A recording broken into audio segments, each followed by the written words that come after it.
Cool Air by H.P. Lovecraft.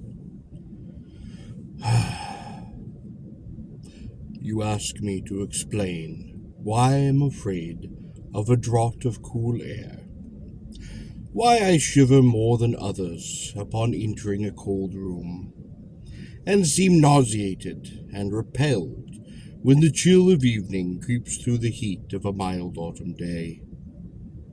There are those who say I respond to cold as others do to a bad odor, and I am the last to deny the impression. What I will do is to relate the most horrible circumstance I ever encountered, and leave it to you to judge whether or not this forms a suitable explanation of my peculiarity. It is a mistake to fancy that horror is associated inextricably with darkness, silence, and solitude. I found it in the glare of mid-afternoon, in the clangor of a metropolis, and in the teeming midst of a shabby and commonplace rooming house, with a prosaic landlady and two stalwart men by my side.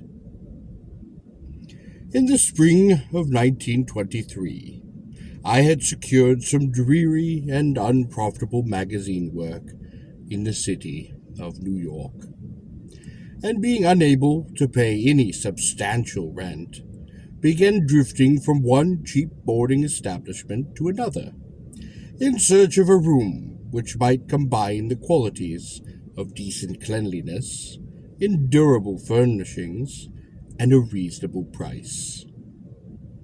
It soon developed that I had only a choice between different evils. But after a time I came upon a house in West 14th Street which disgusted me much less than the others that I had sampled. The place was a 4-story mansion of brown stone, dating apparently from the late 40s. It was fitted with woodwork and marble, whose stained and sullied splendor argued a descent from high levels of tasteful opulence. In the rooms, large and lofty, and decorated with impossible paper and ridiculously ornate stucco cornices, there lingered a depressing mustiness and hint of obscure cookery. But the floors were clean, the linen tolerably regular, and the hot water not too often cold or turned off, so that I came to regard it as at least a bearable place to hibernate till one might really live again. The landlady, a slatternly, almost bearded Spanish woman named Herrero, did not annoy me with gossip or with any criticism of the late burning electric light in my third-floor front hallroom. My fellow lodgers were as quiet and uncommunicative as one might desire, being mostly Spaniards, a little above the corset and crudest grade. Only the din of streetcars and the thoroughfare below provided any sort of serious annoyance. I had been there about 3 weeks when the first odd incident occurred. One evening, at about 8, I heard a splattering on the floor, and became suddenly aware that I had been smelling the pungent odor of ammonia for some time. Looking about, I saw that the ceiling was wet and was dripping. The soaking apparently proceeded from a corner on the side toward the street. Anxious to stop the matter at its source, I hastened to the basement to tell the landlady, and was assured by her that the trouble would quickly be set right. "Dr. Munoz," she cried, as she rushed upstairs ahead of me. "He has spilled his chemicals. He says to seek for doctor himself. Seeker and seeker all the time, but he will not have no order for help. He is very queer in his sickness. All day he take funny smelly baths, and he cannot get excited or warm. All his own housework he do. His little room he full of bottles, machines. He do not work as doctor, but he was great one. My father in Barcelona heard of him, and only just now he fix the arm of the plumber that got hurt a sudden. He ne'er go out, only one roof, and my boy Esteban, he being hand his food and laundry, and medicines, chemicals. Oh my God, the salamonic that man uses for keep him cool. Miss Herrero disappeared up the staircase to the fourth floor, and I returned to my own room. The ammonia then ceased to drip, and as I cleaned up what it had spilled and opened the window for air, I heard the landlady's heavy footsteps above me. Dr. Minot's I had never heard, save for certain sounds of some gasoline-driven mechanism, since his step was very soft and gentle. I wondered for a moment what the strange affliction of this man might be, and whether his obstinate refusal of outside aid were not the result of a rather baseless eccentricity. There is, I reflected tritely, an infinite deal of pathos in the state of an eminent person who has come down upon the world. I might never have known Dr. Munoz had it not been for the heart attack that suddenly seized me one afternoon as I sat writing upon my broom. Physicians have told me of the danger of those spells, and I knew there was no time to be lost. So remembering what the landlady had said about the invalid's help of the injured workman, I dragged myself upstairs, knocking feebly upon the door above mine.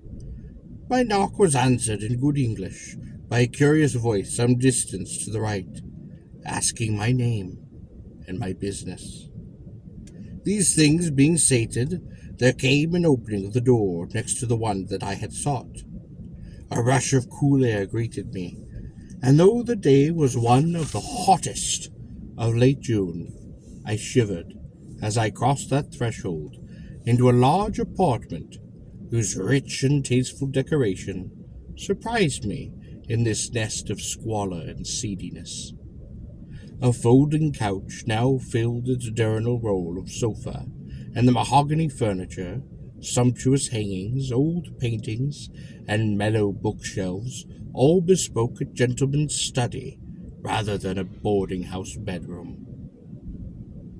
I now saw that the whole room above mine, the little room of bottles and machines which Miss Herrero had mentioned, was merely a laboratory of the doctor, and that his main living quarters lay upon the spacious adjoining room, whose convenient alcoves and large contiguous bathrooms permitted him to hide all dressers and obtrusive utilitarian devices. Dr. Munoz, most certainly, was a man of birth, cultivation, and discrimination. The figure before me was short, but exquisitely proportioned, and clad in a somewhat formal dress of perfect cut and fit. He had a high-bred face of masterful, though not arrogant expression, and was adorned by a short iron-gray full beard, and an old-fashioned pince-nez shielded the full, dark eyes, and surmounted an aquiline nose, which gave a Moorish touch to a physiognomy otherwise dominantly Cetaberian. Thick, well-trimmed hair that argued the punctual curls of a barber was parted gracefully above a high forehead, and the whole picture was one of striking intelligence and superior blood and breeding. Nevertheless, as I saw Dr. Munoz in that blast of cold air, I felt a repugnance which nothing in his aspect could justify. Only his livid, inclined complexion and coldness of touch could have afforded a physician basis for this feeling, and even these things should have been excusable, considered the man's known invalidism. It might, too, have been the singular cold that alienated me, for such a chilliness was abnormal on so hot a day, and the abnormal always excites aversion, distrust, and fear.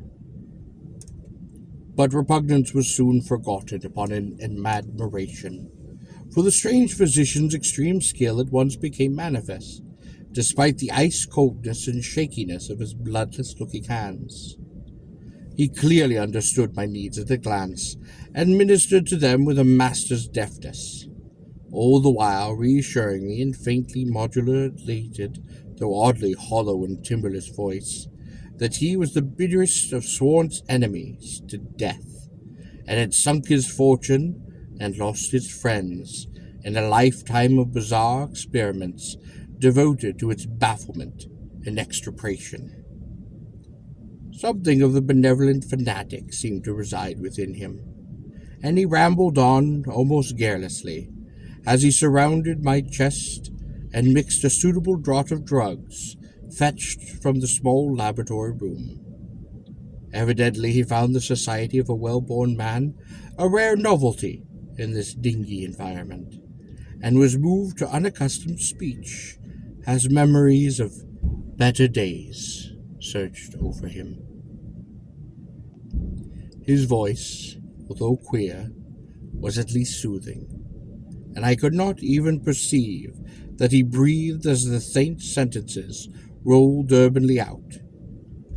He sought to distract my mind from my own seizure by speaking of theories and experiments, and I remembered his tactful consoling me about a weak heart by insisting that will and consciousness are stronger than the organic life itself, so that if a bodily frame be but originally healthy and carefully preserved, it may, through a science of enhancement of these qualities, retain a kind of nervous animation despite the most serious of impairments, defects, or even absences in the battery of a specific organ.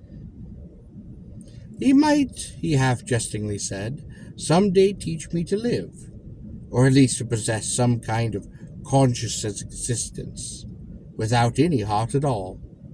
For his part, he was afflicted with a complication of maladies requiring a very exact regimen, which included constant cold. Any marked rise in temperature might, if prolonged, affect him fatally, and the frigidity of his habitation, which was some 55 or 56 degrees Fahrenheit, was maintained by an absorption system of ammonia cooling, the gasoline engine of whose pumps I had often heard in my own room below. Relieved of my seizure in a marvelously short time, I left the shivery gaze a disciple and a devotee of that gifted recluse. After that, I paid him frequent overcoated calls, listened while he told of secret researches and almost ghastly results, and trembling a bit when I examined the unconventional and astonishingly ancient volume upon his shelves. I was eventually, I may add, almost cured of my disease for all time by his skillful ministrations. It seemed that he did not scorn the incantations of the medievalists, since he believed these cryptic formulae to contain rare psychological stimuli, which might conceivably have singular effects upon the substance of a nervous system from which organic postulations had fled.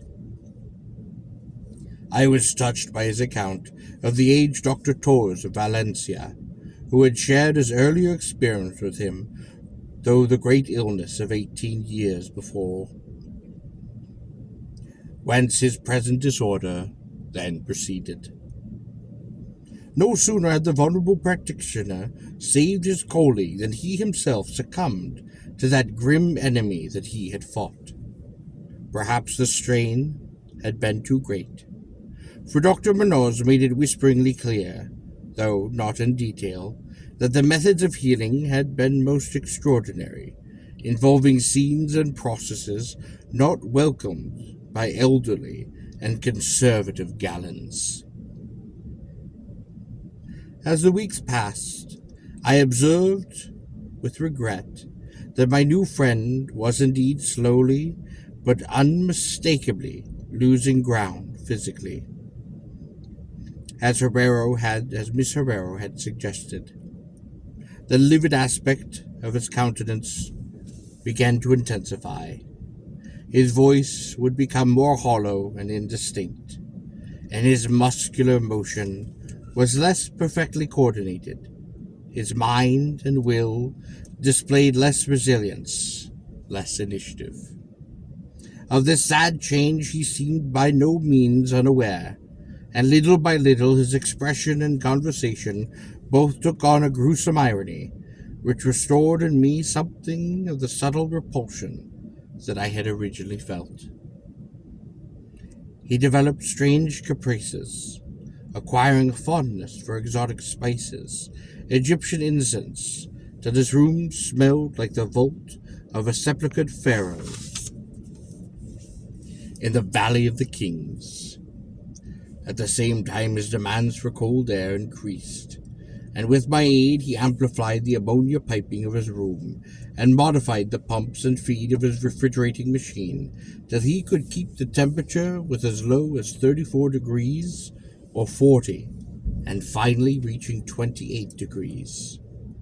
The bathroom and laboratory, of course, being less chilled in order that the water might not freeze, and that chemical process might not be impeded.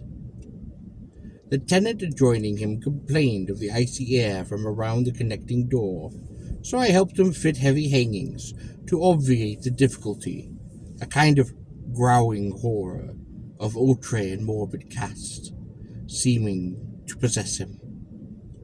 He talked of death almost incessantly, but laughed hollowly when such things as burial or funeral arrangements were gently suggested.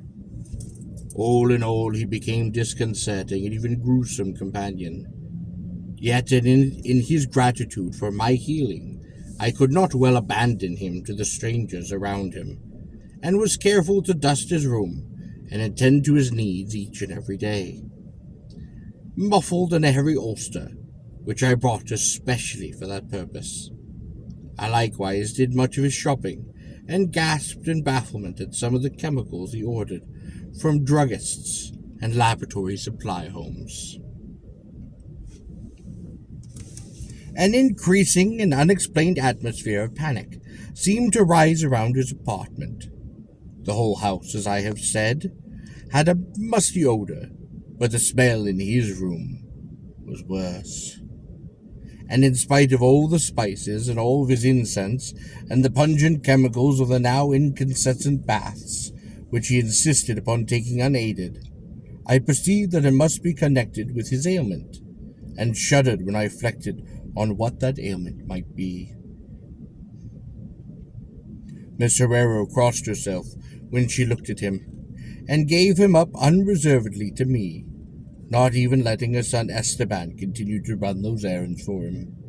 When I suggested other physicians, the sufferer would fly into as much of a rage as he seemed to dare to entertain. He evidently feared the physical effect of a violent emotion, yet his will and driving force waxed rather than waned, and he refused to be confined to his bed. The lassitude of his earlier ill days gave place to a return of his fiery purpose, so that he seemed about to hurl defiance at the death demon, even as the ancient enemy seized him. The presence of eating, always curiously like a formality with him, he virtually abandoned, and mental power alone appeared to keep him from any total collapse. He acquired a habit of writing long documents of some sort, which he carefully sealed and filled with injunctions that I transmit them after his death to the certain persons whom he named. For the most part, it was leaded to the East Indians, but included a once celebrated French physician, now generally thought dead, and about which the most inconvenient things had been whispered. As it happened, I burned all these papers, undelivered and unopened. His aspect and voice became utterly frightful. His presence became unbearable. One September day, as unexpected glimpses of him induced an epileptic fit in a man who had come to repair his electric desk lamp. a fit for which he prescribed effectively whilst keeping himself well out of sight. That man, oddly enough, had been through the terrors of the Great War without having incurred any fright so thorough. Then, in the middle of October, the horror of horrors came with stupefying suddenness. One night, about 11, the pump of the refrigerating machine broke, so that within 3 hours the process of ammonia cooling became impossible. Dr. Munoz summoned me by thumping upon the floor, and I worked desperately to repair that injury, while my host cursed in a tone whose lifeless, rattling hollowness surpassed description. My amateur efforts, however, proved of no use, and when I brought in a mechanic from a neighboring old-night garage, we learned that nothing could be done till the morning, when a new piston would have to be obtained. The morbid hermit's rage and fear, swelling to grotesque proportions, ceased him to clap his hands to his eyes and rush into the bathroom. He groped his way out with a face tightly bandaged, and I never saw his eyes again. The frigidity of the apartment was now sensibly diminishing, and at about 5 a.m. the doctor retired to the bathroom, commanding me to keep him supplied with all the ice I could obtain at all-night drug stores and cafeterias.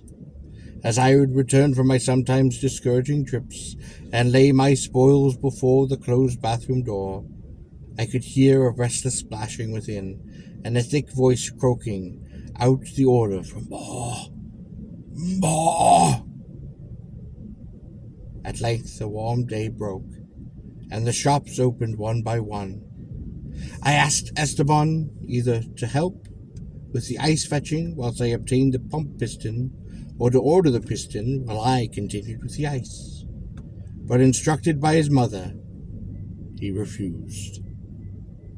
Finally, I hired a seedy-looking loafer whom I encountered upon the corner of English Avenue to keep the patient supplied with ice from a little shop where I introduced him, and applied myself diligently to the task of finding a pump piston and engaging workmen competent to reinstalling it.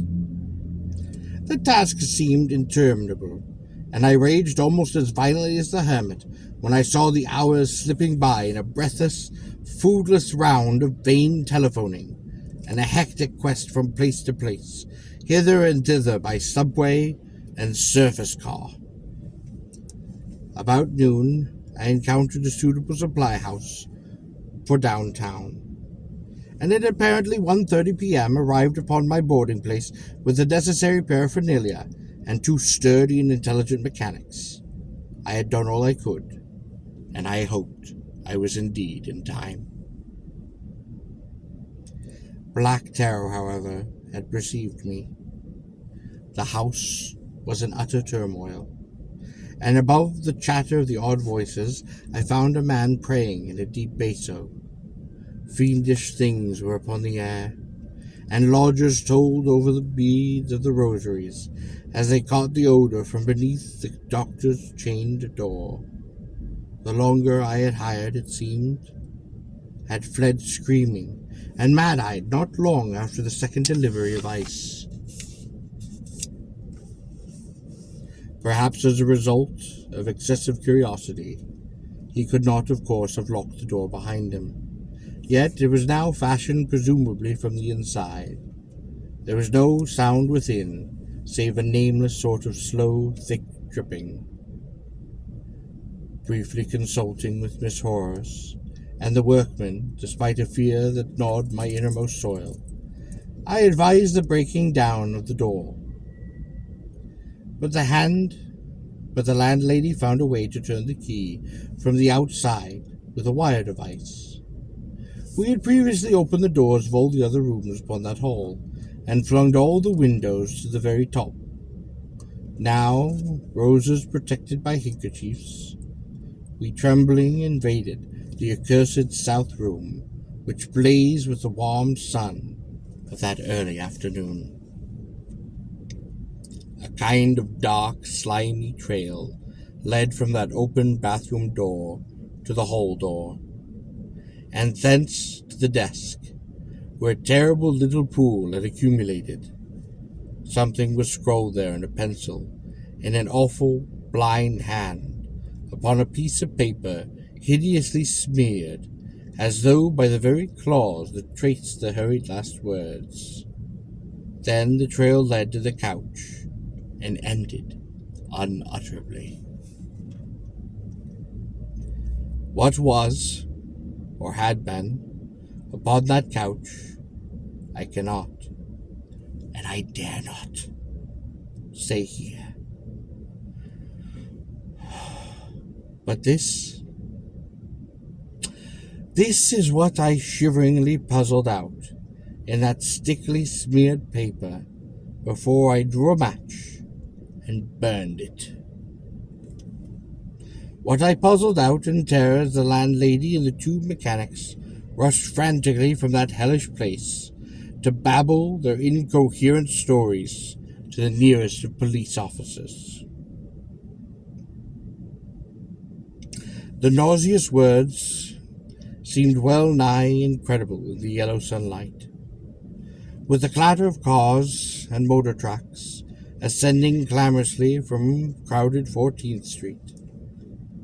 Yet I confess that I believed them then. Whether I believe them now, I honestly do not know. There are things about which it is better not to speculate, and all that I can say is that I have the smell of ammonia and grow faint in the draught of an unusually cool air.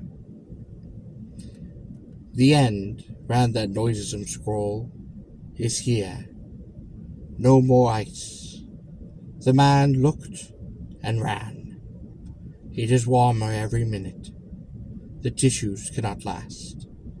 I fancy you know what I said about the will and the nerves and the preserved body after the organs ceased to work.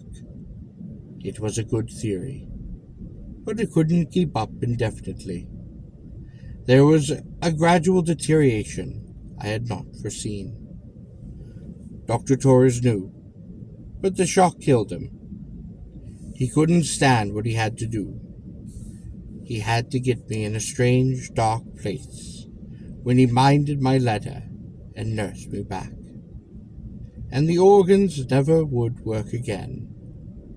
It had to be done my way, artificial preservation.